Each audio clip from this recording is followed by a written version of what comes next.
Hello and good day everyone. We are from Tutorial 1 Group 5. We'll be presenting Chapter 14, Controlling Work and Organizational Progress. Here are all our group members, consist of DANISSHA, VARSHAA, ELIA, AINI and HAFIZ. I will start with discussion questions first. For the first question, what is the role of control in management?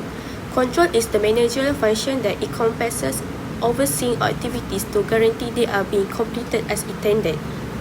A well-functioning control system guarantees the tasks are executed in manners that facilitate the achievement of the organization objective. Next, for question 2, describe 4 methods manager can use to acquire information about actual work performance.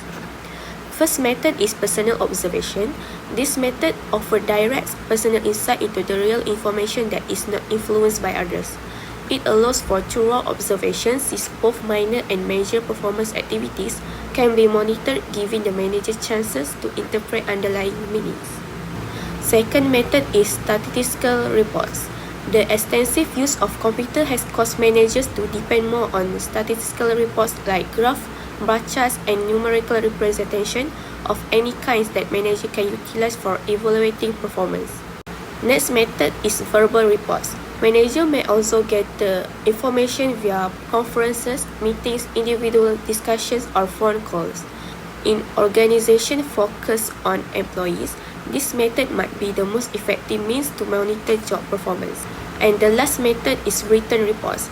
This method resembles statistical reports, being slower but formal compared to oral reports.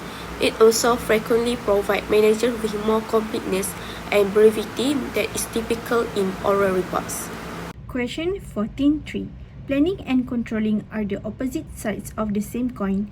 Do you think this statement is true at all levels of organizational hierarchy? Why and why not? I think the statement is true and applies at all levels of the organizational hierarchy because whether top, middle, or lower management is driven by plans. But the way planning and controlling are executed is different based on their responsibility and goals. First is top-level management. They emphasize on the company big picture or goals. At this level, planning is about setting company long-term goals and deciding strategic direction for the entire organization. In terms of control, involving ensuring the organization is on track to meet these goals and making changes or adjustments if needed. Middle management, they are responsible for carrying out the goals set up by the top management. Controlling at this level involves more frequent departmental performance reviews, budget management, and allocation of resources. For planning, they implement strategies through department or teams, ensuring the objectives are met. For lower management, they are responsible for daily management line workers. At this level, planning are focused on daily basis operational activities, schedule, and tasks that directly impact the production. Where areas, controlling is ensuring the work is being done according to the plan or schedule, with regular checks on performance, efficiency, and quality. Question 14.4. Contrast feed-forward, concurrent, and feedback controls. These are the contrasts.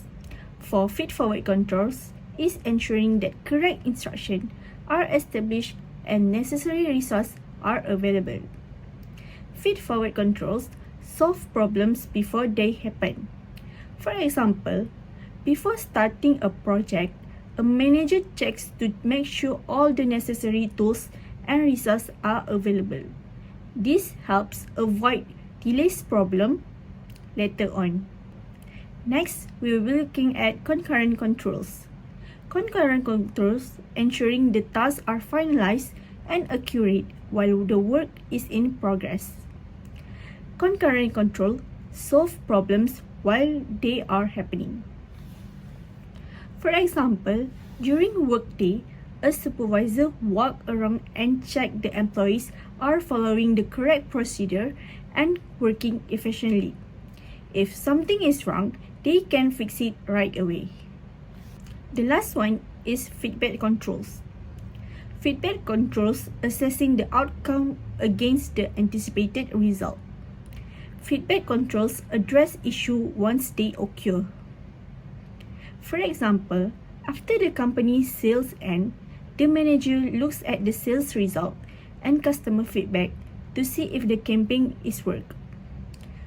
Based on this, they decide what to change for the next sale. Next, I'll be presenting the discussion question number 14.5. Feedback control is after the fact, illustrate why its use may be perceived as a disadvantage for any organization. The first reason would be delayed reaction to problems. In this case, feedback control basically delivers information only after an event has occurred and by the time the problem would have already caused damage.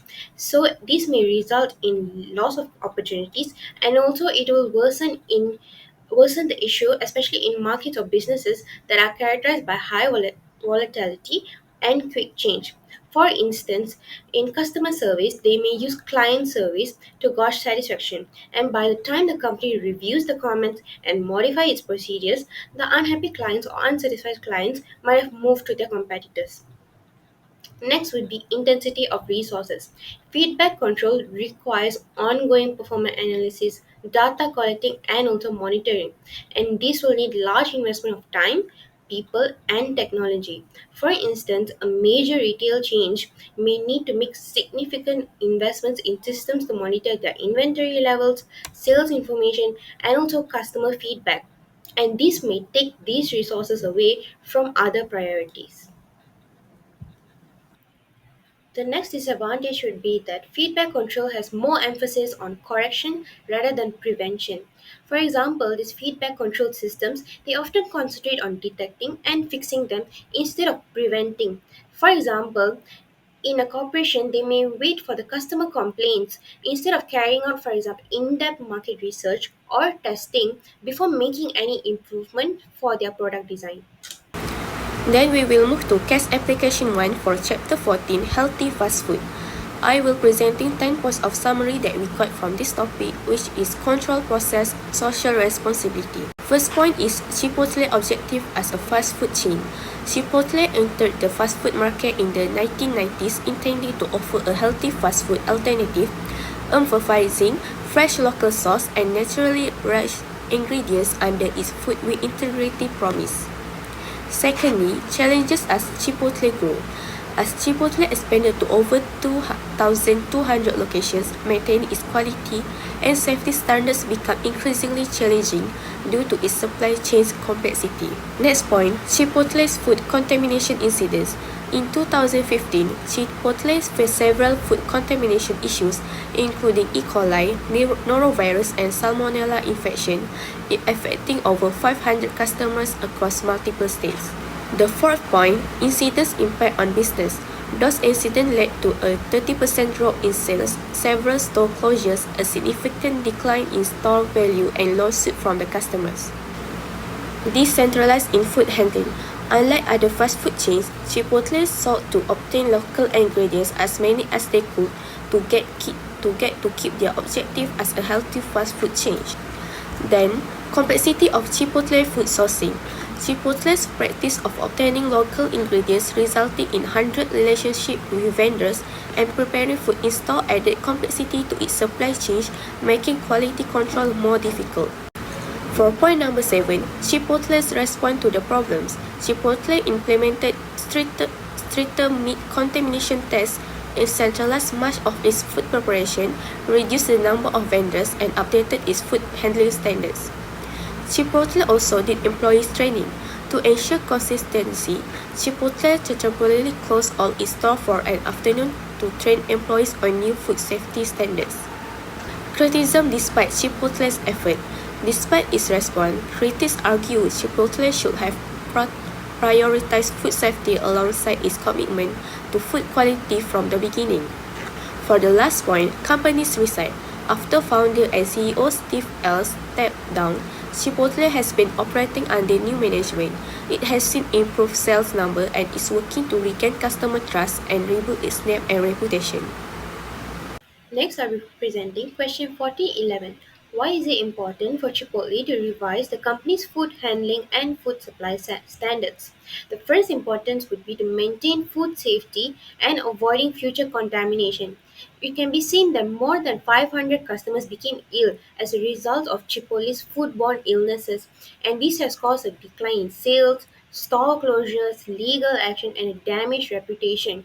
So, it is very important for this business to update their food handling and supply standards. The next importance would be to restore their customers' confidence. This outbreak has really posed a serious challenge to Chipotle's dedication and pledge to serve safe and nutritious meals. So, to regain their customers' trust, the company would have to make sure that their food safety procedures and sourcing standards are revised. The next importance would be enhancing quality control on a broader scale. So, when Chipotle grew to more than 2,200 restaurants, its initial decentralized supply chain, which actually depended on local suppliers and in house food preparation, became challenging to oversee efficiently. So, Chipotle can enhance their quality control here by updating its food handling and supply standards, for example, by centralizing their food prep and limiting the number of vendors it sources from. In this case, it will lower the number of variables and also minimize the risk of contamination. The next question would be question 1412. Which controls will be more important to Chipotle? Feed forward, concurrent, or feedback? Explain why is this level of managerial control necessary? So, in the case of which control will be more important to Chipotle, it would be feed forward, as feed forward controls are inherently proactive, concentrating on averting the issues before they arise, in this case, preventing rather than correcting, and it makes sure that inputs, processes, and activities are in line with the intended results. Next is on why is feed-forward control necessary. Firstly would be to avert contamination. In this case, the company will be able to foresee the possible sources of contamination and they'll be able to take steps to avert these issues before they create problems. Next would be supplier monitoring. In this case, they'll be able to make sure that suppliers comply with the food safety regulations before the ingredients arrive at the restaurant. And in this case, the feed forward controls require rigorous quality assessments and certifications from the suppliers. Next will be to facilitate the staff development and responsibility. In this case, the feed-forward controls can assist Chipotle in guaranteeing that the staff receive adequate training in food safety and also handling protocols prior to their engagement with food. So, this active training initiatives, well-defined criteria, and frequent safety assessment will lessen the likelihood of food contamination. Now I will be answering question 4013. How can Chipotle make sure that employees are following the new food handling standards? The first is provide procedural guidelines. Chipotle should produce procedural guidelines that can be used by all the managers and employees. These procedural guidelines act as the new food handling reference for the employees to follow and the managers to monitor their colleagues. Setting a benchmark. Chipotle can set the benchmark for the quality that they want it to be served to the customers. A clear quality benchmark can provide more insight to the managers and for them to act accordingly to achieve and maintain it. And lastly, monitor customer satisfaction. A survey can be done to collect the satisfaction of the customers with the quality of their food. Through this way, it can measure the quality of the food that has been served from each branch. Then I will be answering question 1414. Explain the statement, the more basic the food change, the easier it is to control. Is there any managerial advice on control here? Explain. The statement explains that it is much easier to control anything from the amount to the quality if the procedure of the procuring it is simple and straightforward. A single source supplier provides more control to the company in the way that supply can be produced. Meanwhile, multiple source suppliers have no challenge to standardize all the supply according to the company's need. And yes, there is managerial advice on control available. It is to keep the consistency of the quality of the products that will be supplied by the supplier. It is crucial for the company to monitor the production of the supply in order for it to meet the standards set by the company. Then I will be answering question 14-15. What roles do social responsibility and ethical behavior play in ensuring that controls are appropriate and working? First is provide guidelines. Guidelines can be developed and provided to all suppliers in order for them to know the standard that has been approved by all the companies involved to ensure a smooth transaction between both parties. Next, it provides initiatives to the local supplier. Knowledge and technology can be provided to assist the local supplier to produce high and consistent quality of products that are needed by the company. And finally, to oversee production. They can monitor the product quality of the products before they are released to the buyer. Then we will move to case application 2. If you can't say something nice, don't say anything at all. Under topic Employee Performance Control, I will present 10 points of summary that we got from the case studies. The first one, Employee Performance Control. Controlling employee performance is a critical responsibility of managers to ensure organizational goals can be achieved effectively. Point number 2, focusing on positive feedbacks. Boston Consultant Group BCG focus on highlighting employee strength rather than emphasizing their mistakes during performance review. Point number 3, encouragement and recognition. BCG encourage managers to celebrate small employee achievement and use positive reinforcement to motivate staff. Point number 4, reduce focus on negativity. Managers at some company only bring up a few areas requiring improvement and development instead of detailing mistakes and aiming to mention a constructive tone. Point number 5, improve employee retention. The shift towards positive feedback at BCG was driven by observation that negative performance reviews lead to employee dissatisfaction. Point number 6, future-oriented approach. Companies like PricewaterhouseCoopers focus on career outlook discussion where managers are having discussion with employees about their future with the organizations.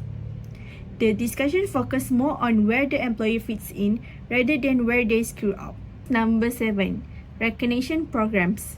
The company also encouraged its staff to send shout-outs by using tools such as e-cards, praising their colleagues for work done. Manager also allocated financial rewards to acknowledge employee achievement. Point 8, opposite of positivism, tough love. Organizations like Netflix adopt a tough love approach, treating their workforce like a pro sport teams, where only high performance is rewarded while underperforms may face severance. Last but not least, adequate performance not enough. Netflix emphasized high standard by stating that adequate performance gets a generous severance package, meaning they are demand for excellence. Lastly, performance expectation variance. Different companies have different philosophies, where some prioritize encouragement and positivity, while others emphasize tough performance metric and accountability.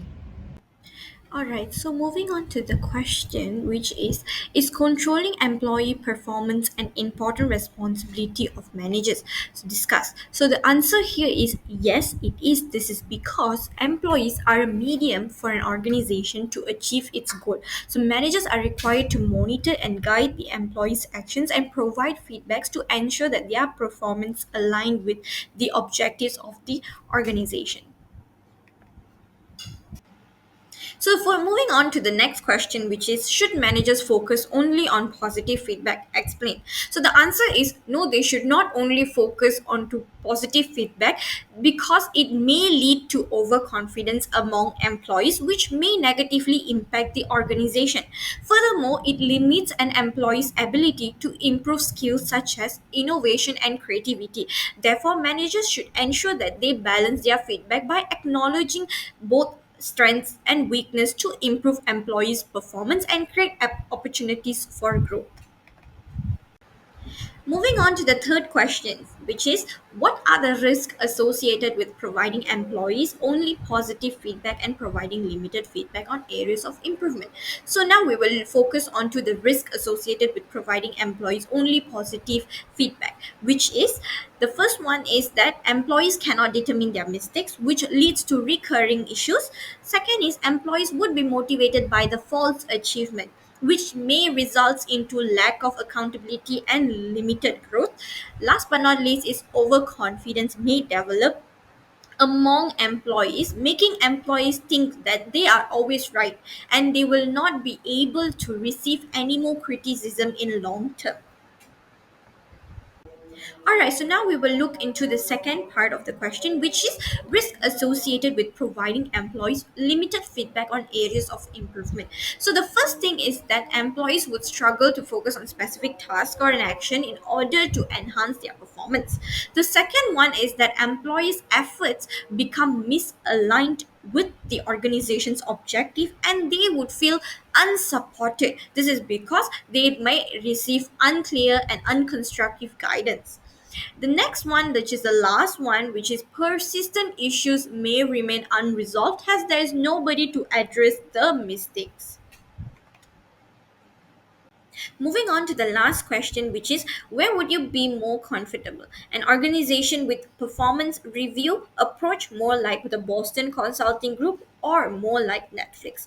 Make a list of pros and cons of both approaches before you make your choices and what career advice you would take away from this. So the next one we would see the answer.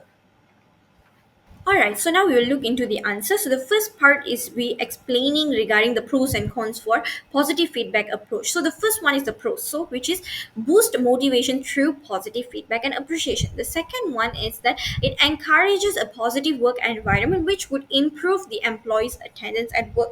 So the cons for a positive feedback approach is that it does not address the mistake which limits improvement in among the employees. The second one is false encouragement reduces the employee's capacity for skills development and growth. Whereas when we see about tough love approach, it also comes with pros and cons, which is the pros is that it encourages employees to produce a high standard of work and top performance. And the second one is it encourages accountability and alignment with organization goals. That's because tough love approach is about the approach that it gives you a feedback of positive and also negative feedbacks. So the cons here is that the high chances of creating a stressful work environment, and the second one is that this may cause employees to feel depressed and isolated due to the lack tolerance for mistakes. The final section for this answer answers the question, which is which approach you would choose and also what career advice that you would take away. So answering the question is, I would personally choose a tough love approach as more criticism would enhance the better version of an individual. Furthermore, it helps in spotting mistakes and provides a reality check rather than you living in a false appreciation for the task given. Then the final one is the career advice that I would take away from this is that I would actively seek feedback, adapt to the environment and organization's culture, and focus on continuous self improvement. All right, so that's all from us. Thank you so much.